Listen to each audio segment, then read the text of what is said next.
the kingdom of Akbara buzzed with whispers. The dreaded time had come again, the year when the serpent god of the jungle demanded a maiden as tribute. Adama, the kingdom's most beautiful princess, sat in her chambers, her long black hair braided with golden beads, staring into the horizon. Outside, the villagers gathered nervously at the palace gates, waiting for the king's decision. King Adigun, her father, paced the throne room. His face, usually stern, now bore deep lines of worry. The serpent god had never been defied, and those who tried had vanished into the jungle, never to return. Adama knew the weight on her father's shoulders, but her heart ached for the villagers, who lived in constant fear. That evening, the royal court convened to decide the kingdom's next move. "We cannot anger the serpent god," Chief Adigun said, gripping his ivory cane. "Refusal will bring calamity upon us all." "But must it be one of our daughters again?" cried Mama Ngozi, a village elder. "Why can't we fight this beast?" "No one has ever returned to tell the tale," Udoka, a cunning merchant, sneered. "And no weapon has pierced its scales." Adama, listening from the shadows, clenched her fists. "Is this what our kingdom has become? A place of fear and cowardice?" The next morning, the villagers gathered at the sacred tree where sacrifices were offered. Adama stepped forward, her head held high. "I will go," she declared, her voice steady despite the gasps around her. "I will end this curse on our people." King Adigun's face darkened. "No. You are my daughter, the future of this kingdom. I will not let you sacrifice yourself." "Father," she said gently, "if we do nothing, our people will suffer. If no one dares to challenge this serpent, the cycle will never end." Reluctantly, the king agreed. The villagers wept as they watched their beloved princess don a simple white dress, her royal jewelry left behind. A small group of warriors escorted her to the edge of the jungle but dared not enter. With a final look at her kingdom, Adama stepped into the dark, tangled forest alone. The serpent's gaze softened, and for a moment, Adama thought she saw sadness in its eyes. "This is not my choice," it whispered. "I am bound by a curse, one that only love can break. But love is impossible for a monster like me." Adama, though terrified, felt a flicker of compassion. "Who are you?" she asked. "I was once a prince," the serpent replied, its voice tinged with regret. "Now I am only a beast. Leave while you can." But Adama did not leave. Instead, she sat on a nearby rock, her mind racing. If the serpent was cursed, then perhaps there was a way to break it. And she vowed to uncover the truth. The jungle was alive with sounds, chirping birds, rustling leaves, and the distant growl of unseen predators. Adama's heart raced, but her determination carried her forward. As night fell, she came upon a clearing bathed in moonlight. There, coiled around a giant stone throne, was the serpent. The creature was enormous, its emerald-green scales shimmering under the moonlight. Its golden eyes glowed with an unearthly light, and its hiss sent shivers down Adama's spine. "You are brave," the serpent said, its voice deep and echoing. "But bravery alone cannot save you." Adama lifted her chin. "If my life will end the suffering of my people, then I will give it freely. But tell me, serpent god, why do you demand such sacrifices?" Adama sat in the clearing, her eyes fixed on the serpent coiled before her. Though her fear lingered, curiosity and determination began to take root in her heart. The Serpent Prince's words haunted her. "This is not my choice." "Tell me about the curse," she asked, her voice steady. "If I am to be your prisoner, I deserve to know the truth." The serpent's golden eyes glimmered in the moonlight. It is not a story for the faint of heart. But if you insist, I will tell you. As the serpent spoke, Adama learned the tale of Prince Sefu, a young and noble ruler whose heart was as proud as it was brave. Many years ago, he had angered Olokun, the ancient spirit of the waters, by refusing to share his kingdom's riches with the surrounding lands. Olokun cursed him, transforming him into a serpent and binding him to the jungle. The only way to break the curse, Olokun had decreed, was for him to find true love, love untainted by fear or pity. But for years, no maiden had dared to look beyond his monstrous form. And so I remain here, the serpent concluded, his voice heavy with sorrow. Each year, the curse demands a maiden's life, a grim reminder of my failure. Adama's mind swirled with questions, but one thought stood out. This was not a simple beast. The serpent had once been a man, a prince burdened by a terrible fate. Could she help him? And at what cost? You don't have to do this, she said. There must be another way to break the curse. The serpent's hiss was sharp, his frustration evident. Do not waste your kindness on me, princess. The curse is unyielding, and Olokun's power is absolute. Adama refused to accept defeat. If the curse was cast by Olokun, then Olokun must know how to undo it. Take me to the spirit. The serpent recoiled in shock. You do not understand what you are asking. Olokun is unpredictable and vengeful. To seek an audience is to court disaster. And yet, you have no other hope, Adama replied firmly. If you refuse, then you are no better than the monster you believe yourself to be.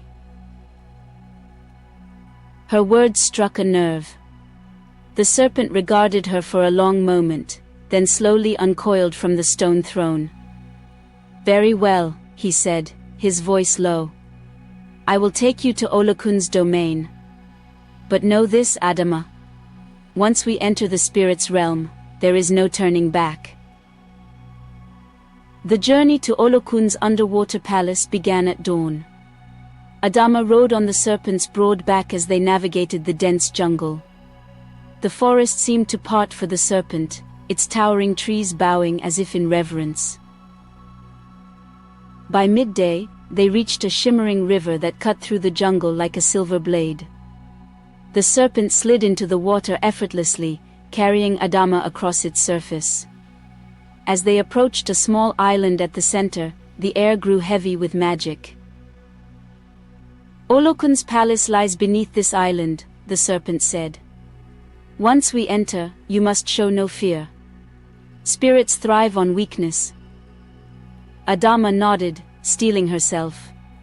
She followed the serpent into the water, her heart pounding as they descended beneath the surface. At the center of the palace sat Olokun, a towering figure with skin that shimmered like liquid silver and hair that flowed like waves. The spirit's glowing eyes fixed on Adama and the serpent, a bemused smile playing on their lips.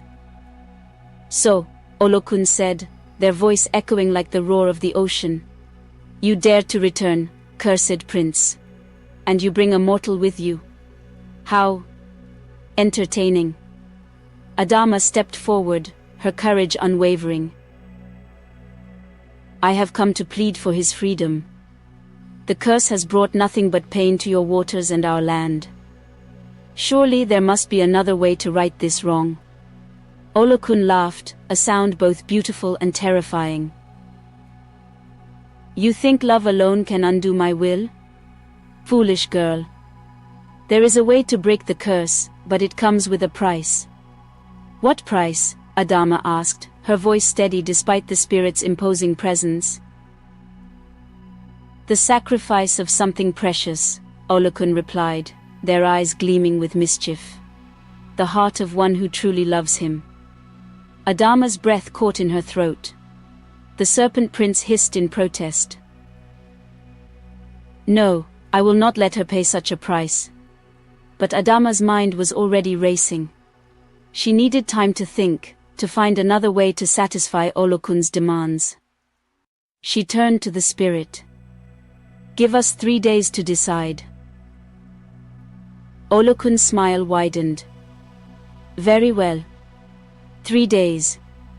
But be warned, child. The jungle is not kind to those who linger too long." As they left the palace, Adama's resolve only deepened.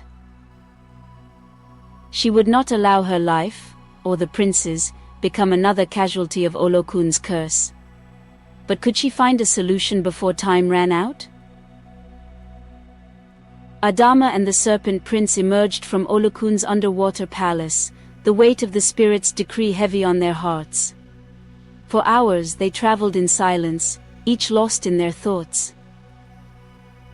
As the jungle's thick canopy filtered the sunlight, Adama finally spoke. "We cannot give up," she said. "There must be another way." The Serpent Prince coiled tightly, his golden eyes flashing. "You do not understand. Olokun's demands are absolute. I will not allow you to sacrifice your life for my freedom." Adama knelt beside him, her expression firm. "I don't intend to give up my life. But I will find a way to free you." That night, as Adama rested against the trunk of a towering tree, a dream came to her. In her dream, an old man with a glowing staff appeared.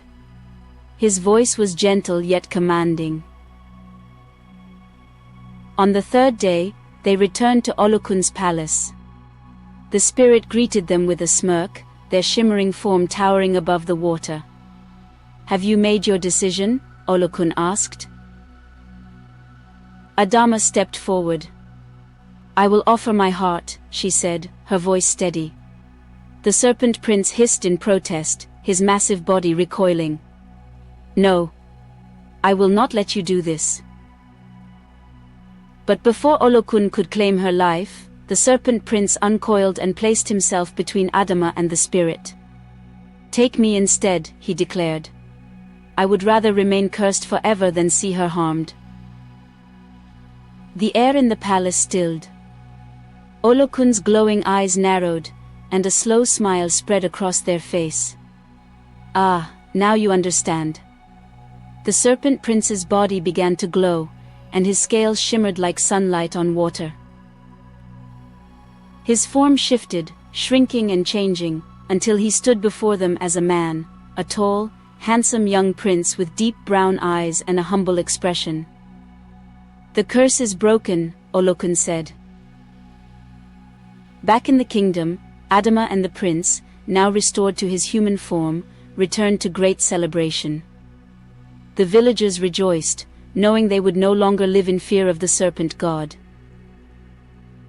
The prince, humbled by his experience, vowed to rule with wisdom and compassion, seeking to serve his people rather than dominate them.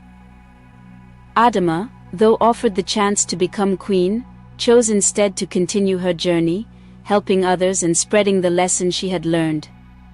True love is selfless, and true leadership is rooted in humility. Moral lesson. The story of Adama and the Serpent Prince teaches us that love is not just about beauty or appearances, but about selflessness and sacrifice. True leadership and change come from humility, understanding, and the courage to put others before oneself. Thank you for watching. If you enjoyed this story, don't forget to like, comment, and share it with your friends. Subscribe to Camtoon for more inspiring African tales that teach timeless lessons. Turn on the notification bell so you never miss an episode. See you in the next story.